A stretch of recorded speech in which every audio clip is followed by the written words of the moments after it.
పాషా గారు ఎలా ఉందండి చంద్రబాబు నాయుడు గారు రాష్ట్ర ప్రజలకు ఇచ్చినటువంటి గిఫ్ట్ మీరేమైనా థ్యాంక్స్ చెప్పాలనుకుంటున్నారేమో ముఖ్యమంత్రి గారు ఆయన తనయుడు గారు రాష్ట్రంలో లేరు రెండు తెలుగు రాష్ట్రాల్లోనూ లేరు అందరికీ నమస్కారం సార్ ముందుగా మన రాష్ట్రంలో లేని ముఖ్యమంత్రి గారికి ఆయన కొడుకు నారా లోకేష్ గారికి అడ్వాన్స్ న్యూ ఇయర్ శుభాకాంక్షలు మీకు కూడా వెంకటరెడ్డి గారికి కూడా మన ప్రేక్షకులకు కూడా అంటే రేపు నేను రాను కదా సార్ అందుకే ఈ రోజే చెప్పేస్తున్నా చంద్రబాబు నాయుడు గారి దాకా తప్పకుండా నా విషయం మీరు చేరుస్తారని చెప్పేసి ఆశిస్తున్నాను ముందుగా ఒక చిన్న డేటా అండి అంటే లగ్జరీ ఫారెన్ ట్రిప్స్కి మన కూటమికి సంబంధించినటువంటి కొంతమంది నాయకులు మొత్తంగా 38 సార్లు వెళ్ళొచ్చారంట సార్ అందులో హైయెస్ట్గా వెళ్ళొచ్చింది 7 సార్లు నారా లోకేష్ గారు లగ్జరీ ఫారెన్ ట్రిప్స్ లగ్జరీ అంటే అప్పట్లో ఇందాక మీరు మాట్లాడిన విషయం జగన్మోహన్ రెడ్డి గారు వెళ్తే ఒక మాట అన్నారు అని చెప్పేసి అలాంటి లగ్జరీనే ఇది ఒకవేళ మీరు అప్పుడు జగన్మోహన్ రెడ్డి గారు తప్పు చేశారు లేదా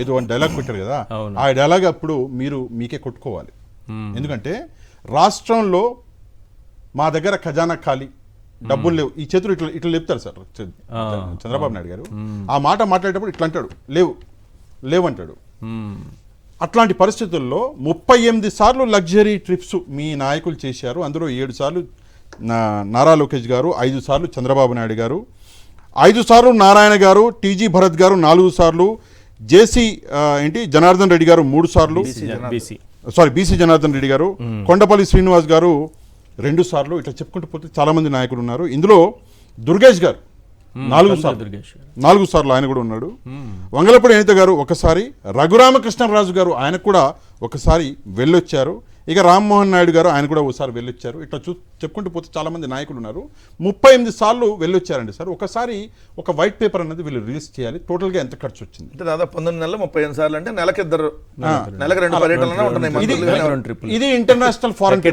ట్రిప్ ఇంటర్నేషనల్ ఫారెన్ ట్రిప్స్ ఇక నేషనల్ ట్రిప్స్ గురించి మనం మాట్లాడుకుందాం ఇక్కడి నుంచి అంటే ఆంధ్రప్రదేశ్ నుంచి ఢిల్లీకి ఆంధ్రప్రదేశ్ నుంచి హైదరాబాద్కి బ్రేక్ఫాస్ట్కి హైదరాబాద్కి లంచ్కి హైదరాబాద్కి డిన్నర్కి హైదరాబాద్కి సాయంత్రం ఏదన్నా పార్టీ ఫంక్షను లేదా పెండ్లో ఏదన్నా ఉంటే మళ్ళీ హైదరాబాద్కి సినిమా రిలీజ్ ఫంక్షన్ ఉంటే మళ్ళీ హైదరాబాద్కి అంటే బెడ్రూమ్ నుంచి టాయిలెట్కి వెళ్ళొచ్చినట్టుగా విజయవాడ నుంచి హైదరాబాద్కి విశాఖపట్నం నుంచి హైదరాబాద్కి వెళ్ళొచ్చినటువంటి మన నాయకులు మామూలు నాయకులు కాదు సార్ పేదవాడి బ్రతుకంటే వీళ్ళకి గడ్డి పరకతో సమానం ఎందుకు నేను ఈ మాట మాట్లాడుతున్నా అంటే 3 లక్షల కోట్ల రూపాయలు దాదాపుగా అప్పులు చేసి 2,93,000 ప్రిసైజ్గా చేసి ఈరోజు పేదవాడికి ఆ డబ్బుని అందచేసే ధైర్యం చేయట్లేదు చంద్రబాబు నాయుడు గారు చేసిన డప్పు ఇంకో వింత విచిత్రం చూడండి అప్పుల గురించి మనం మాట్లాడుతున్నాం రాష్ట్ర ఆదాయం సపరేట్ మళ్ళా ఆ ఆదాయం గురించి మనం ఎక్కడే మాట్లాడట్లే ఆదాయం ఎంత వచ్చింది మీరు ఎంత ఖర్చు పెట్టారు ఎంత మిగిలింది that is a separate story దాని గురించి తర్వాత మాట్లాడుకుందాం ఉన్న అప్పులలో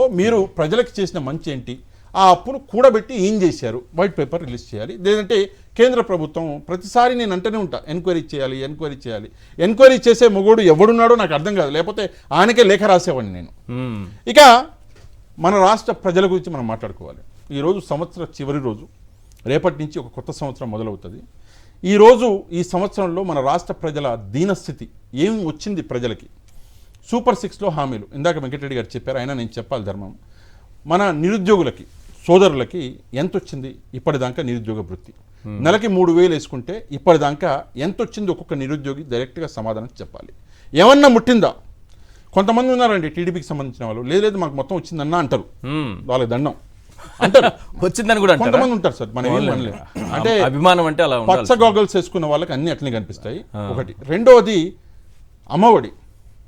అమ్మఒడి సరే దానికి పెట్టిన పేరు నాకు గుర్తులేదు అమ్మఒడి తల్లికి వందనం గుర్తొచ్చింది మీరు అంటే గుర్తు డబ్బులు తీసుకున్న తల్లులకే గుర్తులేదు లేదు లాస్ట్ ఇయర్ అనే పేరు వాళ్ళే గుర్తుపెట్టుకో లాస్ట్ ఇయర్ ఇచ్చింది 0 సార్ ఈ ఇయర్ ఇచ్చింది 13,000 అంతేగా ఆ 13,000లో కూడా వింత విచిత్రం చూడండి ఎంతో మంది నాకు ఫోన్ చేశారు మాకు 9,000 పడ్డాయింది మాకు 8,500 పడ్డాయింది అని చెప్పేసి అది ఎందుకు పడ్డాయో ఎవరిని అడగాలో తెలియదు నెక్స్ట్ రైతులు సార్ రైతుల పరిస్థితి వాన పడ్డా వాళ్ళకే కష్టం మోసం చేసినా ఎవడన్నా వాళ్ళకే కష్టం ఈరోజు 2024లో వచ్చిన తుఫాన్కి ఇవాళ దాకా సమాధానం లేదు మళ్ళీ డబుల్ ఇంజన్ సర్కార్ అంటారు వీళ్ళు మాదో ఇంజను కేంద్రంలో ఇంజను మేము ఇద్దరం కలిస్తే డబుల్ ఇంజన్ ఆ డబుల్ ఇంజన్ ఇంతవరకు 2024 తుఫాను డబ్బులే ఇవ్వలేకపోయింది ఇంతవరకు రైతులకి. అబ్బో భలే పాయింట్ చెప్పారు. ఇప్పుడు డబుల్ ఇంజిన్ లోనే 3 లక్షల కోట్లు అప్పు చేస్తే సింగిల్ ఇంజిన్ అంటే ఏమై ఉండాలి సార్?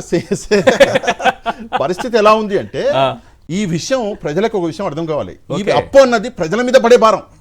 అందులో నేనున్నా, మీరున్నారు, అవును. మీరున్నారు, మనం అందరం ఉన్నాం. మన మీద పడే భారం ఇది 3 లక్షల కోట్లు. మీరు ఇందాక 2026లో 3 లక్షల కోట్లు అన్నారు. 2026 డిసెంబర్ 31 వరకు ఇది పెరిగి 4.5 లక్షలు అయినా కూడా ఆశ్చర్యపోవాల్సిన అవసరం లేదు. 2026కి వెల్కమ్ చెబుతూ మనం తీసుకున్నాం. ఇది welcome చెబుతూ. ఈ 26 డిసెంబర్ వరకు 12 నెలల కాలంలో నెలకి ఎంత చేస్తున్నారో లెక్కేసుకున్నాం కాబట్టి ఆ లెక్కనే ఎంత వెళ్ళిపోతుందో చూసుకో. సరే, మీకు గుర్తుండుంటే ఫ్రీ సిలిండర్లు ఇస్తాము అన్నారు సార్.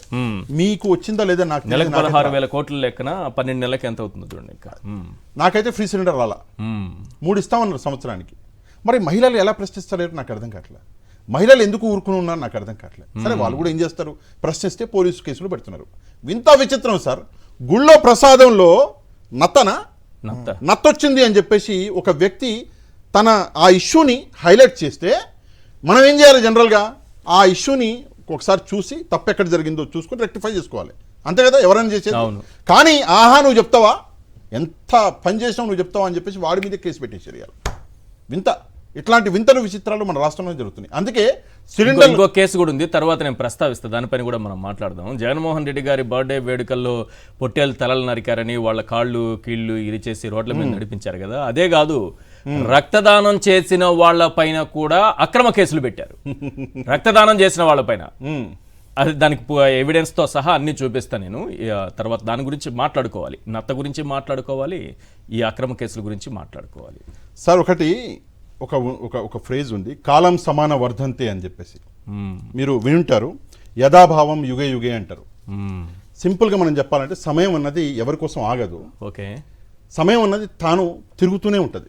ఈ రోజు ఎవరైతే ఇబ్బందులు పెడుతున్నారో వాళ్ళు ఆలోచించాల్సిన విషయం ఏంటంటే, ఇబ్బందులు పడేవాళ్ళు ఆంధ్రప్రదేశ్ ప్రజలు.